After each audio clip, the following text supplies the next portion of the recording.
Hello. All right, we've just finished reading chapter 9. Now let's go on to chapter 10 of George's Marvellous Medicine. I hope you guys are enjoying this book. I absolutely love it. It's filled with so many fantastic words. And if you've noticed, there's a bit of a procedure there in those early chapters. All right, this book we'll be working with in our English unit. And as you're coming into these next few weeks, I want you to start thinking about that procedure, how George made that medicine.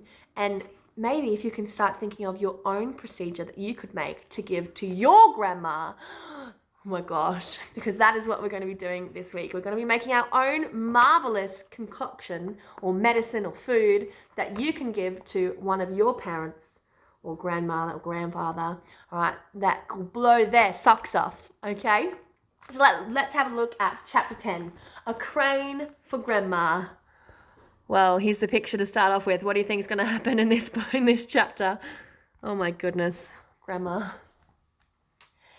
Grandma, from high up on the rooftop, could see everything that was going on, and she didn't like what she saw. She wanted to be the centre of attention, and nobody was taking the slightest notice of her. George and Mr. Cranky were running around and getting excited about the enormous animals. Mrs. Cranky was washing up in the kitchen, and Grandma was all alone on the rooftop. "Hey, you!" she yelled. "George, get me a cup of tea this minute, you idle little beast." Oh my God, she's such a nasty lady. "Don't listen to that old goat," Mr. Cranky said. "She's stuck where she is, and good thing too." "But we can't leave her up there, Dad," George said. "What if it rains?" "George!" Grandma yelled. "Oh, you horrible little boy, you disgusting little worm! Fetch me a cup of tea at once and a slice of currant cake." "We'll have to get her out, Dad," George said. "She won't give us any peace if we don't." Mrs. Cranky came outside and agreed with George. "She's my own mother," she said. "She's a pain in the neck," Mr. Cranky said. "I don't care," Mrs. Cranky said. "I'm not leaving my own mother sticking up through the roof for the rest of her life." So in the end, Mr. Cranky telephoned the crane company and asked them to send their biggest crane out to the house at once. The crane arrived 1 hour later. It was on wheels and there were 2 men inside of it.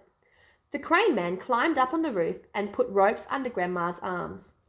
Then she was lifted right up through the roof. In a way, the medicine had done Grandma good. It had not made her any less grumpy or bad-tempered, but it seemed to have cured all of her aches and pains. She was suddenly as frisky as a ferret. As soon as the crane had lowered her to the ground, she ran over to George's huge pony, Jack Frost, and jumped on his back. This ancient old hag, who was now as tall as a house, then galloped about the farm on the gigantic pony, jumping over trees and sheds and shouting, "Out of my way! Clear the deck! Stand back, all you miserable midgets, or I'll trample you to death!" And other silly things like that. Look at her go. But because Grandma was now much too tall to get back into the house, she had to sleep that night in the hay barn with the mice and the rats. Oh, she would not be happy about that.